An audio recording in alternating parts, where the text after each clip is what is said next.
Hi everyone, welcome back to Chinu's Taste Buds. ഇന്ന് ഞാൻ അഫഗാറ്റോ കോഫിയുടെ recipe ആയിട്ടാണ് വന്നിരിക്കുന്നത്. ഇതിപ്പോൾ ട്രെൻഡിങ് ആയിട്ടുള്ളൊരു കോഫി റെസിപ്പിയാണ്. അപ്പോൾ ഇതെങ്ങനെയാണ് തയ്യാറാക്കുന്നതെന്ന് നോക്കാം. അപ്പോൾ നമുക്ക് ആദ്യമേ തന്നെ ഒരു സോസ് പാനിലേക്ക് 1 കപ്പ് വെള്ളം ഒഴിച്ചു കൊടുക്കാം. എന്നിട്ട് ഫ്ലെയിം ഓൺ ചെയ്തതിന് ശേഷം അതിലേക്ക് 2 ടേബിൾ സ്പൂൺ പഞ്ചസാര ചേർത്ത് കൊടുക്കാം. അപ്പോൾ ഞാനിവിടെ ഒരു ചെറിയ ഗ്ലാസ്സാണ് എടുത്തിട്ടുള്ളത്. ഒരുപാട് വെള്ളത്തിൻ്റെ ഒന്നും ആവശ്യമില്ല. ചെറിയൊരു കപ്പിലാണ് 1 കപ്പ് വെള്ളം എടുത്തിട്ടുള്ളത്. അതിലേക്ക് ആവശ്യത്തിനുള്ള പഞ്ചസാര ചേർത്ത് കൊടുത്തു. ഇനി ആ വെള്ളം ഒന്ന് ചൂടായി വരുമ്പോഴേക്കും ഇത് നമുക്ക് കോഫി തയ്യാറാക്കാൻ വേണ്ടിയാണ്, നമ്മൾ കോഫി റെസിപ്പിയാണ് ചെയ്യുന്നത്. അപ്പോൾ ആദ്യമേ തന്നെ കോഫി തയ്യാറാക്കി വെക്കണം. അപ്പോൾ അതിനുവേണ്ടി വെള്ളം ഒന്ന് ചൂടായതിന് ശേഷം ഇതിലേക്ക് 1 ടീസ്പൂൺ കോഫി പൗഡർ ചേർത്ത് കൊടുക്കാം. ഞാനിവിടെ ബ്രൂ കോഫിയാണ് ചേർക്കുന്നത്. കോഫി പൗഡറും കൂടെ ചേർത്തതിന് ശേഷം ഇത് നന്നായിട്ടൊന്ന് മിക്സ് ചെയ്യുക. എന്നിട്ട് ഇതൊന്ന് തിളക്കുന്ന വരെ വെയിറ്റ് ചെയ്യാം. കുറച്ച് നാൾ മുമ്പ് വരെ ഡാൽഗോണ കോഫി ആയിരുന്നു ട്രെൻഡിങ് ആയി നിന്നിരുന്നത്. അത് പക്ഷേ ഡാൽഗോണ കോഫി മിക്കവർക്കും അതിൻ്റെ ടേസ്റ്റ് ഇഷ്ടപ്പെട്ടില്ലായിരുന്നു. കാര്യം അതൊരു ചെറിയ കയ്പ്പ് കൂടി ഉണ്ടായിരുന്നു.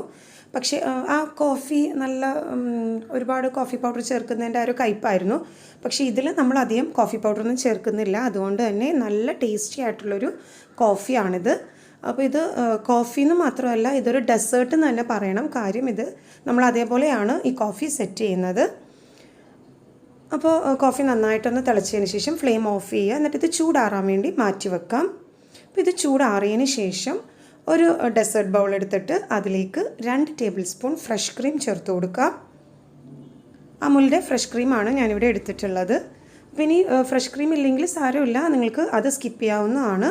ഫ്രഷ് ക്രീം ഇല്ലാതെയും നമുക്ക് ഈ റെസിപ്പി ചെയ്യാവുന്നതേ ഉള്ളൂ. അപ്പോൾ ഫ്രഷ് ക്രീമും കൂടി ചേർത്താൽ കുറച്ചുകൂടെ നല്ല ടേസ്റ്റി ആയിരിക്കുള്ളൂ. ഇനി അതിന് മുകളിലേക്ക് 1 സ്കൂപ്പ് ഐസ്ക്രീം വെച്ച് കൊടുക്കാം.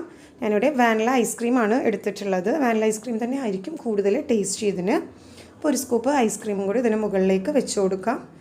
എന്നിട്ട് ഇതിലേക്ക് നമ്മൾ നേരത്തെ തയ്യാറാക്കി വെച്ചിട്ടുള്ള കോഫി ഒഴിച്ചു കൊടുക്കാം. അപ്പോൾ കോഫി ചൂടാറിയതിന് ശേഷം വേണം ഇതിലേക്ക് ഒഴിച്ചു കൊടുക്കാനായിട്ട്. ഒരു ചെറിയ ചൂടോടുകൂടി ഇതിലേക്ക് ഒഴിച്ചു കൊടുക്കുക.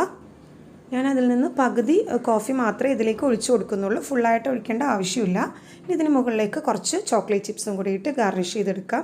ചോക്ലേറ്റ് ചിപ്സ് ഇല്ലെങ്കിൽ കുറച്ച് ചോക്ലേറ്റ് ഗ്രേറ്റ് ചെയ്ത് ഇട്ടാലും മതിയാവുന്നതാണ്. അപ്പോൾ നല്ല ടേസ്റ്റി ആയിട്ടുള്ളൊരു കോഫി റെസിപ്പിയാണിത്. എല്ലാവരും ഒന്ന് ട്രൈ ചെയ്ത് നോക്കുക. ഇതിങ്ങനെ ഒന്ന് മിക്സ് ചെയ്തതിന് ശേഷം വേണം ഇത് കഴിച്ച് നോക്കാനായിട്ട്. ഇപ്പോൾ ഡാൽഗോണ കോഫിയുടെ ആ ഒരു ടേസ്റ്റൊന്നുമല്ല, നല്ല സൂപ്പർ ടേസ്റ്റാണ് ഈ കോഫിക്ക്. അപ്പോൾ എല്ലാവരും ട്രൈ ചെയ്ത് നോക്കിയിട്ട് റെസിപ്പി ഇഷ്ടമായെങ്കിൽ ലൈക്ക് ചെയ്യുക, ഷെയർ ചെയ്യുക. കൂടുതൽ വീഡിയോസിന് വേണ്ടി ചാനൽ സബ്സ്ക്രൈബ് ചെയ്യുക. Thanks for watching my channel.